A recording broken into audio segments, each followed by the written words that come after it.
21장 4절, 민수기 21장 4절 말씀입니다. 제가 가진 성경은 구약 성경 231 페이지가 되겠습니다.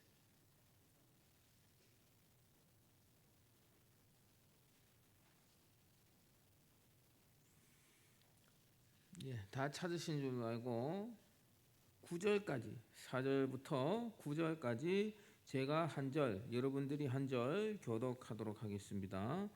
백성이 호르산에서 출발하여 홍해길을 따라 에돔 땅을 우회하려 하였다가 길로 말미암아 백성의 마음이 상하니라. 모세를 향하여 원망하되 어찌하여 우리를 애굽에서 인도해내어 이 광야에서 죽게 하는가.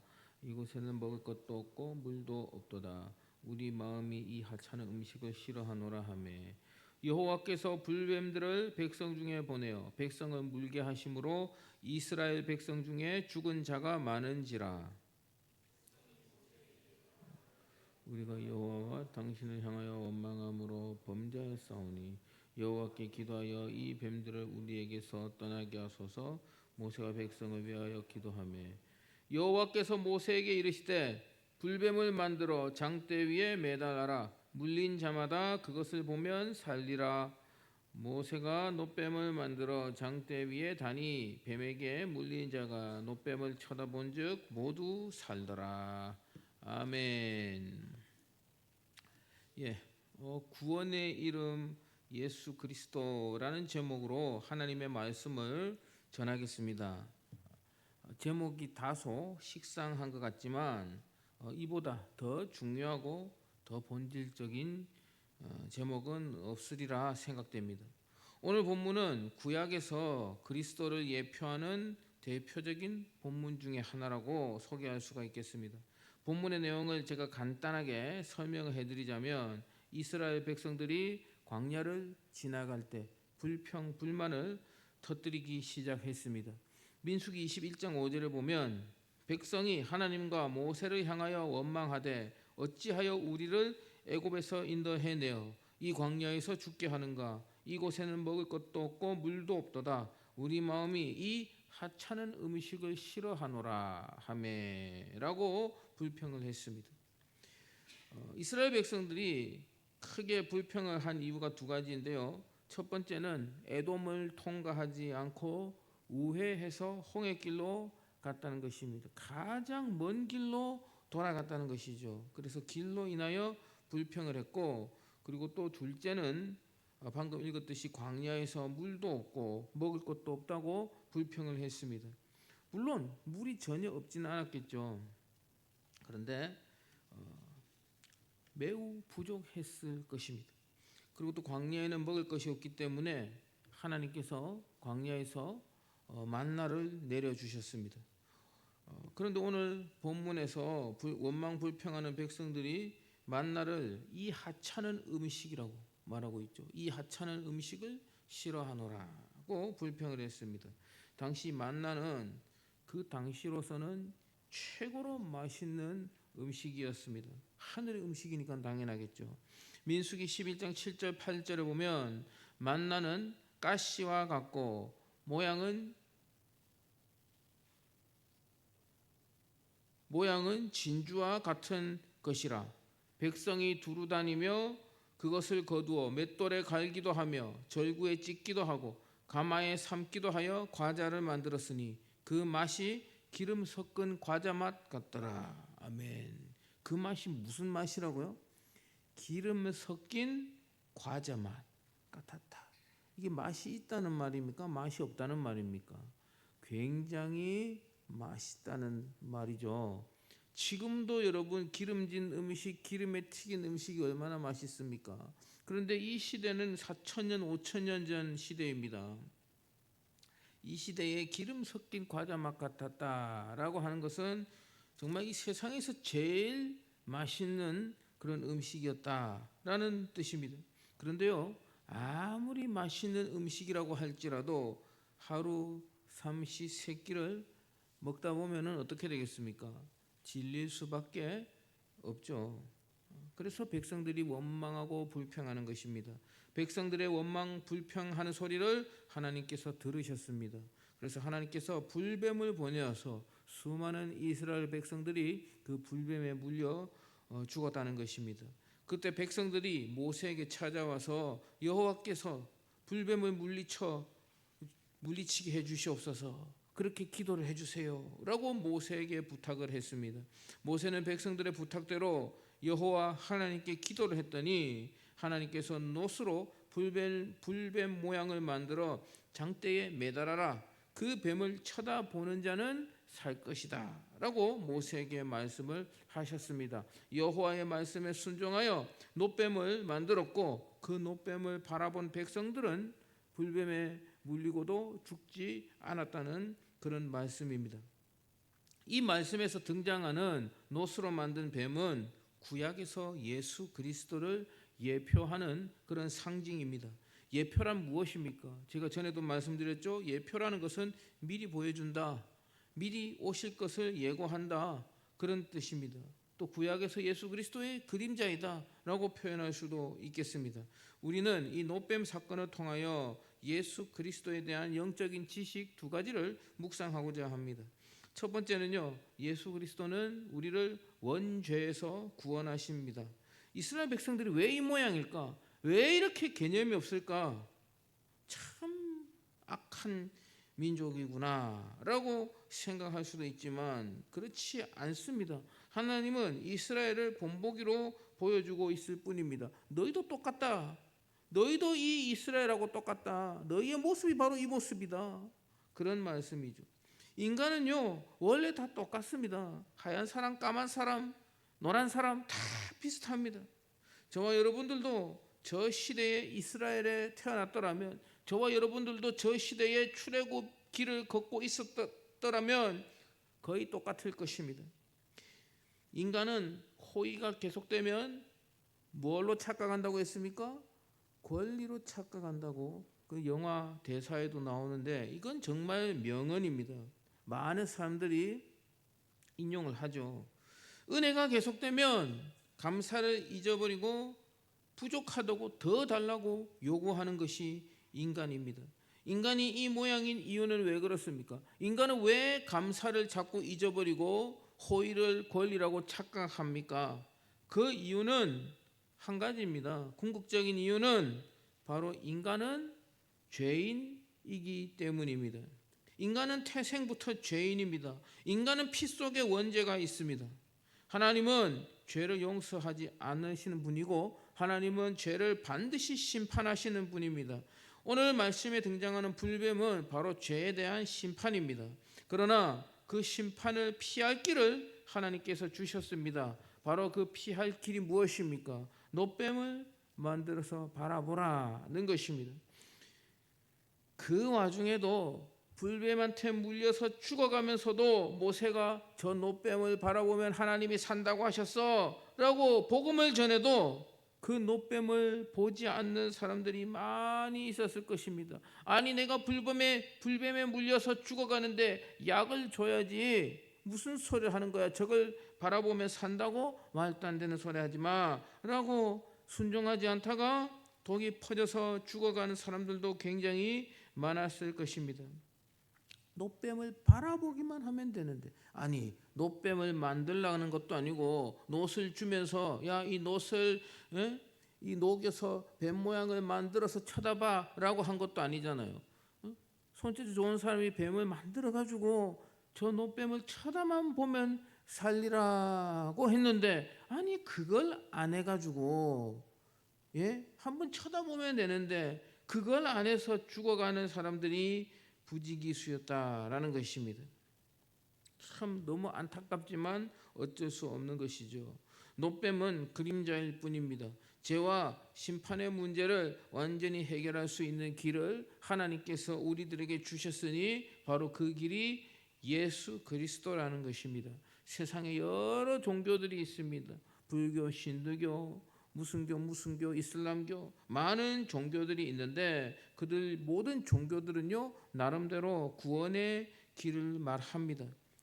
구원을 받는 길을 제시합니다. 그런데 그 많은 종교들이 우리가 믿는 기독교와 차이가 무엇이냐면요, 다른 종교들은 구원을 받기 위해서 자신이 노력을 해야 됩니다. 자신이 만들어야 한다는 것입니다. 도를 닦고 선행을 하고 고행을 하고 그런 것들을 해서 구원의 길을 스스로 만들어야 하지만, 여러분, 그러나 우리가 믿는 기독교는 그렇지 않죠. 하나님이 다 만들어 주셨습니다. 그냥 받아들이고 믿기만 하면 우리는 구원을 받게 되는 것입니다. 믿으시면 아멘 하시기 바랍니다. 믿으십니까? 모세가 노뱀을 만들어 장대에 매달고 쳐다보기만 하면 목숨을 건졌습니다. 마찬가지로 예수님이 우리의 죄를 짊어지시고 우리 대신하여 십자가에 달리셨습니다. 이 사실을 믿기만 하면 우리는 구원받는 것입니다. 내 사랑하는 가족, 내 사랑하는 친구, 내 사랑하는 지인들, 그 중에 예수를 믿는 사람들도 있지만 안 믿는 사람들이 얼마나 많습니까? 아니, 믿기만 하면 구원받는데 이것을 믿지 않는다니 얼마나 안타깝습니까? 이스라엘 백성들 중에서도요, 불뱀에 물려가지고 죽어가면서도 모세가 야, 저 노뱀만 쳐다보면 살 수 있어라고 했을 때 쳐다보고 많은 사람들이 살았죠. 그런데 내 사랑하는 부모님이 안 쳐다보는 거야. 야, 쓸데없는 소리 하지 마. 그러면서 죽어가는 사람들이 있었을 것입니다. 얼마나 안타까운 일입니까? 오늘 우리가 설교 후에 태신자 작정을 합니다. 이 안타까운 마음을 가지고 간절히 기도하는 마음으로 오늘 우리의 사랑하는 그 이름들을 써내시기를 바랍니다. 그리고 예수 그리스도에 대한 지식 두 번째는요, 예수 그리스도는 인생의 고통에서 우리를 구원하십니다. 방송실 좀 띄워주세요.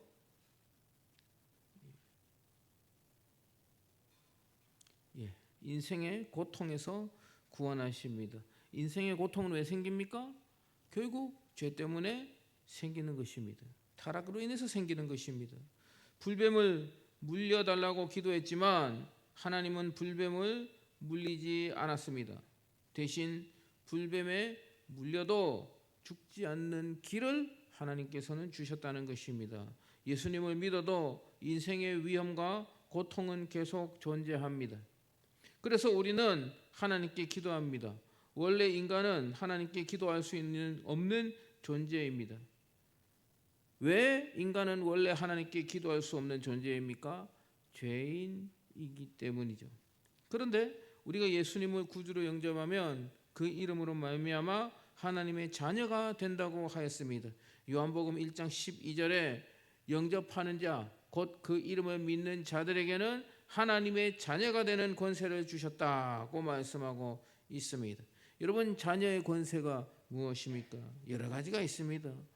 제가 전에도 한번 자녀의 권세에 대해서 말을 했죠. 기억하십니까?